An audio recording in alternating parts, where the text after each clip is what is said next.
Hi, everybody. Welcome to another Facebook Live.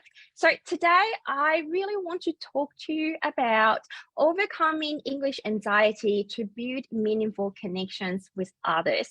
I literally get asked this question all the time. How do I put myself out there when I feel afraid and when I feel self-conscious and when I simply don't know what to say to native English speakers, but I do want to be friends with them, but I feel anxiety literally bubbling up every time when I have to, initiate conversations. So how do I build connections when I feel anxious and afraid, right? So what exactly do we do in that kind of situation?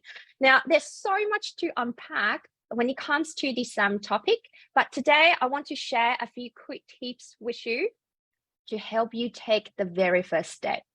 And then, so the first thing that I want to talk about is it's quite important to live and then to do what we desire to do despite our fears. Now, if you're a student of mine or if you have been following me for quite some time, you will know that my approach is not about getting rid of fears altogether, because I simply think that's not very realistic. Right? It's kind of like saying to ourselves to never be sad again. It's just not practical. It's not possible, right? So a better way, a more productive way to go about it is always learning about how to minimize the impacts that it brings, that it has on you every time when you put yourself out there despite feeling afraid. Right, so with that in mind, when we do feel scared and afraid, we usually, when that happens, right, when we are afraid and when we are scared, we tend to focus more on the future. We worry about what might happen, right, when we actually get ourselves in that situation. So let's say if we are going to be thinking about the future anyway, why not think about it in more of a positive light? And tune into the positive feelings that await us once we have done the one thing that we desire, once we have taken the action. So just let me give you an example. I actually heard this from a mentor of mine like years ago. So basically, when you want to get up early to exercise, not a lot of people want to do that, right? Getting up at 5 o'clock in the morning to exercise. But it really helps to think about, for example, the sense of accomplishment, the smile on your face, the adrenaline that you feel, the energy that follows once you have done it. Right? When you think about how good it makes you feel once you have taken that action, when you direct your energy towards that, then you are a lot more likely to want to do it. Exactly the same. Let's think about the good feeling that you will experience once you have put yourself out there in an English speaking environment, once you have put yourself out there doing what you want to do, regardless of the outcome. So what you want to do is really visualize yourself after saying that first hello, the first day at work, the networking event that you've been wanting to attend, right? Really just visualize yourself once you have done it, how good it makes you feel, right? Now that you have done it, when you pay attention to those positive emotions, and you will be a lot more likely to take action. Okay, right. Now, next, many of us, right? So many of us, we all express our desire to connect, to build relationships, and then find our own tribe in our second language, in English, right? Like it's really just part of our human nature. We all want that.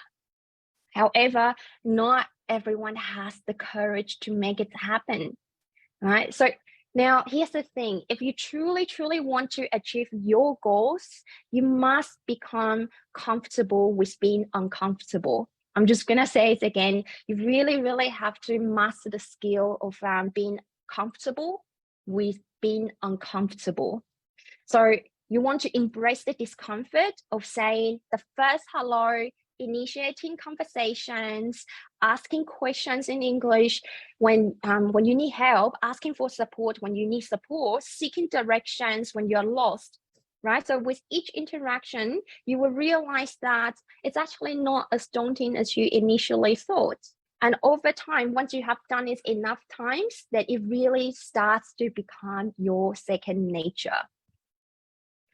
So when we feel afraid of putting ourselves out there, right, we often become self-focused. What if today, instead of focusing on ourselves, and then we shift the focus onto somebody else, the people that we're having conversations with, right? And it's very, very helpful to remember that there are countless people out there who also want the same thing as you, who want to make friends and connect, right? Whether we say it out loud or not, but the truth is we all want the same thing. We want social connections, right? We want connections. We all crave social connections. It is part of our nature, right? So when you're putting yourself out there, you're not just doing it for yourself. You're also doing this for other people as well.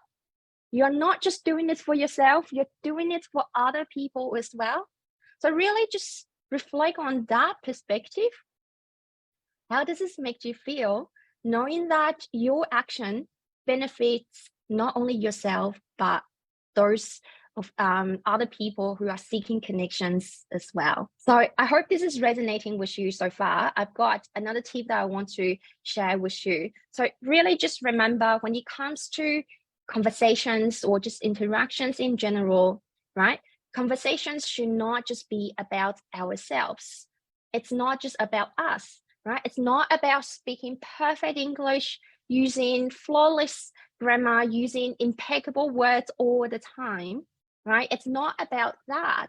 The right people, you will see, they will gravitate towards you based on the energy that you bring into the conversation. They will be attracted to you no matter what. They will be attracted to you regardless of your language proficiency, right? They would be attracted to the whole package, not just your language proficiency. And it is important to remember that, right? Because at the end of the day, we're literally our worst and harshest critics, assuming other people notice every tiny mistake that we make, right? But the reality is everyone is so preoccupied with their own lives, and in a conversation they're also busy formulating their own responses as well. Literally nobody is evaluating us as intensely as we evaluate ourselves. So we want to learn to let go of the self-imposed spotlight complex, as I like to call it, by like turning the spotlight onto somebody else, and then we can finally relax and fully appreciate the conversations and connections in front of us. Okay, so I hope this is all making sense so far, and I do have a bonus tip to share with you. So here's a bonus tip. Remember that taking action often involves a certain amount of rejection, right? Like rejection really just a natural part of socializing, but each conversation, or request is at the end of the day an invitation. So when we initiate conversations, when we put ourselves out there, we extend an invitation, and other people, they can decide how they would like to respond to our invitation, right? But if we don't even put it out there, if we don't even put ourselves out there, we don't put our invitations out there, then we are already deciding for them, right? And that's not fair, is it?